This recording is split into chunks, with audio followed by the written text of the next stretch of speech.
भारत के सबसे रोमांचक गेमिंग प्लेटफॉर्म विंजो पर हैं 70 से भी ज्यादा गेम्स। तो खेलो अपने मनपसंद गेम्स और रोज जीतो करोड़ों के इनाम। Download now from winzogames.com। Game में वित्तीय जोखिम शामिल है और इसकी आदत लग सकती है। जिम्मेदारी और अपनी जोखिम पर खेलें। टीवी सीरियल पवित्र रिश्ता से फेमस हुई अंकिता लोखंडे इन दिनों अपने लेटेस्ट इंटरव्यू के चलते चर्चाओं में आ गई है। इस इंटरव्यू में उन्होंने अपनी लाइफ से जुड़े कई राज खोले। इस बीच उन्होंने एक बड़ा खुलासा किया। उन्होंने बताया जब वो महज 19 या 20 साल की थी और इंडस्ट्री में नई थी, तब उन्हें एक तमिल फिल्म करने के लिए कास्टिंग काउच का शिकार होना पड़ा था और उन्हें फिल्म के प्रोड्यूसर के साथ सोने के लिए कहा गया था। इसके बाद उन्होंने कैसे इस इंडस्ट्री का सामना किया, आइए बताते हैं इस रिपोर्ट में। हेलो एंड वेलकम, मैं हूं कीर्ति राजौरा और आप देख रहे हैं न्यूज़ स्टार। यूं तो बॉलीवुड इंडस्ट्री पर सालों से गंभीर आरोप लगते आए हैं। कई बार तो जाने माने स्टार्स भी अपनी जिंदगी के बारे में खुलासा करते आए हैं और अपनी जिंदगी के कई राज को दुनिया के सामने जग जाहिर कर देते हैं। अक्सर इंडस्ट्री से मी टू या फिर कास्टिंग काउच जैसे कई गंभीर मुद्दे उठते देखे जाते हैं। अब इसी कास्टिंग काउच के मुद्दे पर एक्ट्रेस अंकिता लोखंडे ने कई राज खोले हैं।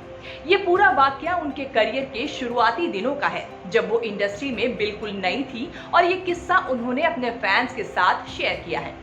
इसके बाद से वो चर्चाओं में आ गई हैं। दरअसल अंकिता महज 19 या 20 साल की थी तब उनके सामने एक शर्त रखी गई थी। इस शर्त के अनुसार उन्हें फिल्म में एक रोल पाने के लिए फिल्म के प्रोड्यूसर के साथ सोने को मजबूर किया गया था। ये बात उन्होंने एक इंटरव्यू में बताई कि जब वह इंडस्ट्री में सेटल होने के लिए अपनी जगह तलाश रही थी, तब उन्हें साउथ की फिल्म करने के लिए एक ऑफर आया था। इसके लिए उन्हें बुलाया गया और फिर कॉम्प्रोमाइज यानी कि समझौता करने की बात कही गई थी। इस पर अंकिता ने सवाल करते हुए पूछा कि बताओ किस तरह का समझौता करना होगा मुझे, क्या पार्टियों में जाना होगा या फिर डिनर पर। लेकिन जब उन्हें कहा गया कि रोल के लिए उन्हें प्रोड्यूसर के साथ सोना होगा, तब अंकिता के होश उड़ गए। उन्होंने इंटरव्यू में बताया कि उन्होंने इस पर उन लोगों को जमकर फटकार भी लगाई। उन्होंने कहा कि प्रोड्यूसर को लड़की सोने के लिए चाहिए, ना कि अपनी फिल्म के लिए कोई टैलेंटेड एक्ट्रेस।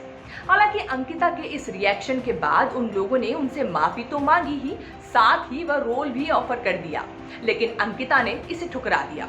अंकिता के साथ दूसरा इंसिडेंट तब हुआ जब वो छोटे पर्दे का पॉपुलर फेस बन चुकी थी।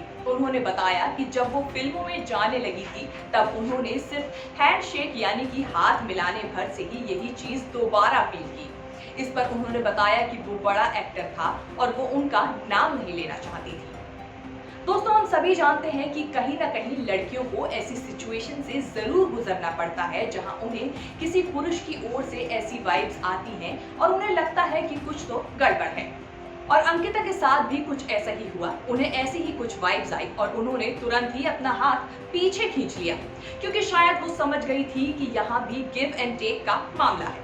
अंकिता ने इस इंटरव्यू के दौरान अपने और लेट एक्टर सुशांत सिंह राजपूत के रिलेशन और फिर उनसे हुए ब्रेकअप के बारे में भी चर्चा की। उन्होंने बताया कि उनका ब्रेकअप इसलिए हुआ क्योंकि सुशांत अपने करियर में आगे बढ़ना चाहते थे और उन्हें कुछ नया करना था।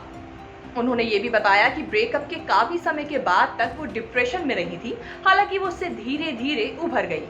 आपको बता दें कि अंकिता ने अपने एक्टिंग करियर की शुरुआत टीवी शो पवित्र रिश्ता से ही की थी। इस शो में उनके ऑपोजिट सुशांत सिंह नजर आए थे, जो मानव का किरदार निभा रहे थे।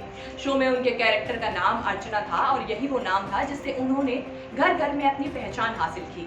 हाल ही में कंगना के साथ उन्हें फिल्म मणिकर्णिका में भी देखा गया था, जिसके साथ ही उनके किरदार को भी बहुत तारीफ की गई थी। और अब आगे देखना होगा कि अंकिता आगे बॉलीवुड इंडस्ट्री में कहां तक अपनी पहचान बना पाती हैं।